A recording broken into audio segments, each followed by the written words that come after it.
Hello दोस्तों, स्वागत है आप सभी का आपके अपने YouTube चैनल इजी फिट में। दोस्तों, हम में से ज्यादातर लोग ये हमेशा ये गलती कर जाते हैं कि हम जब भी अपने नए घर की छत की ढलाई करवाते हैं और हमारा प्लानिंग ये होता है कि इन फ्यूचर हमें इसमें एक और फ्लोर बनाना हो, तो डाउन स्लेप में जो वेस्टेज और ड्रेनेज के लिए हम जो आउटलेट पाइप देते हैं वो कई सारे लोग देना ही भूल जाते हैं। ऐसे में जब छत की ढलाई हो जाती है और जब आप उसमें एक और फ्लोर बनाने की सोचते हो तो फिर पाइप ना देने के कारण से फिर आपको बीम की तोड़फोड़ करनी पड़ जाती है, जो कि किसी भी रूप से सही तरीका नहीं होता है। ऐसे में आपके बीम का कमजोर पड़ जाना और वाटर लीकेज जैसी प्रॉब्लम का आपको सामना करना पड़ सकता है। तो ऐसे में दोस्तों, अगर आप अपने छत की ढलाई करवा रहे हो और आपका प्लानिंग है कि इन फ्यूचर उसमें आपको एक और फ्लोर बनाना हो, तो आपको पहले ये सुनिश्चित कर लेना चाहिए कि आपका जो टॉयलेट है वो कहाँ पर रहेगा। उसके बाद आप किसी प्लम्बर या फिर अगर आपको भी आइडिया है तो आप चाहो तो खुद से भी पाइप को फिट कर सकते हो। अब दोस्तों, कुछ लोगों को ये भी लग सकता है कि पाइप लगा देना आखिरकार कौन सा रॉकेट साइंस है, पर दोस्तों मैं आपको बता दूं कि कुछ चीजें ऐसी होती है जो देखने में काफी ज्यादा छोटी और सिंपल लगती है,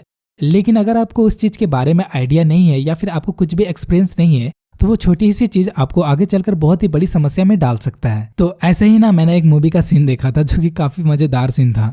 तो एक फैक्ट्री होता है, ठीक है, उसमें एक मशीनरी खराब हो जाती है, तो एक मैकेनिक आता है और वो एक ही हथौड़े में मशीन को सही कर देता है और उसके वो 500 रुपये चार्ज करता है। तो जो मालिक होता है फैक्ट्री का, वो कहता है कि एक हथौड़े मारने का 500 रुपया। फिर वो जो मैकेनिक जो जवाब देता है ना, वो देखने लायक सीन होता है। तो वो मैकेनिक क्या कहता है पता है कि हथौड़े मारने का तो मैंने 1 ही रुपया चार्ज किया, लेकिन हथौड़ा कहाँ मारना था उसका मैंने 499 रुपया लिया है, यानी कि टोटल 500 रुपये। खैर, बात करते कि पाइप लगाने का जो सही तरीका है वो क्या है। तो दोस्तों, ये जो आप साइट देख रहे हो इसमें मैंने 1 महीने पहले ही काम किया था, लेकिन कुछ रीजन के कारण से मैं वीडियो को अपलोड नहीं कर पा रहा था। तो सबसे पहले दोस्तों आइए जानते हैं कि पाइप जो है वो हमें कितने हाइट पर देना चाहिए। तो दोस्तों, सरिया के नीचे जो सरफेस बनाया जाता है वहां से आपको 4 या 4.5 इंच का मार्जिन छोड़ के ही पाइप को फिट करना है, क्योंकि उतनी थिकनेस में तो आपकी छत की ढलाई हो जाएगी। और बाकी आपको अपनी बीम की भी चौड़ाई का मेजरमेंट कर लेना है कि आपकी बीम की जो चौड़ाई है वो कितनी रहेगी, और उसी अनुसार आपको पाइप को भी कट कर लेना है। और जिस भी दीवार से आप पाइप को ड्रॉप करने वाले हो तो ध्यान रखिए कि वहां पर कोई विंडो ना हो। अगर विंडो है या फिर वेंटिलेटर है तो उसके ऊपर से आपको पाइप को बिल्कुल भी ड्रॉप नहीं करना है, आपको थोड़ा साइड कर लेना अपने पाइप को। अब दोस्तों, यहाँ पर हमने क्या किया कि हमने सभी जगह पर एक्स्ट्रा साइज के पाइप को फिट किया, यानी कि मैं आपको बता दूं कि जहां हमें 4 इंच वाले पाइप की जरूरत थी वहां हमने 6 इंच वाले पाइप को फिट किया है। अब ऐसा करने के पीछे का कारण ये था कि जब भी हम इसमें पाइप को फिट करते हैं तो ढलाई हो जाने के बाद उसका जो साइज है वो कॉम्प्रेस होकर थोड़ा सा छोटा हो जाता है।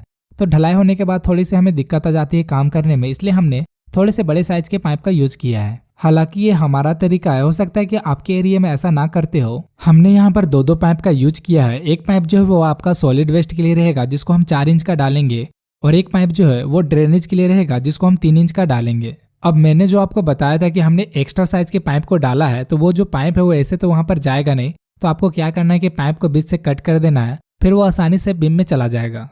अब दोस्तों, पाइप को फिट कर देने के बाद आपको कुछ इस तरह से प्लास्टिक के ठल्ले बनाकर पाइप में डाल देने हैं, ताकि ढलाई के समय उसमें सीमेंट वगैरह ना चला जाए, जिससे कि आपका पाइप जो है वो ब्लॉक ना हो। अब दोस्तों, ये जो 2 टॉयलेट है ये एक दूसरे से अटैच है और दोनों का जो कमोड है वो एक ही फेस पे होने वाला है। तो हमने यहाँ पर क्या किया कि हमने दोनों टॉयलेट के लिए जो वेस्ट वाटर रहेगा उसके लिए हमने दोनों के लिए एक सेपरेट पाइप दे दिया, लेकिन कमोड के लिए हमने एक ही पाइप दिया है, क्योंकि दोनों टॉयलेट का जो कमोड है वो एक ही फेस पे रहने वाला है, तो उसका जो वेस्टेज है वो एक ही पाइप से चला जाएगा। तो दोस्तों, उम्मीद करती है कि हमारी ये वीडियो आपको पसंद आई होगी। अगर आपका कोई सवाल हो तो आप हमसे कमेंट में पूछ सकते हो, और बाकी अगर वीडियो अच्छा लगा हो तो प्लीज वीडियो को लाइक करना ना भूलें। तो वीडियो देखने के लिए थैंक यू। मिलते हैं किसी और वीडियो में नए टॉपिक के साथ, तब तक के लिए जय हिंद, जय भारत।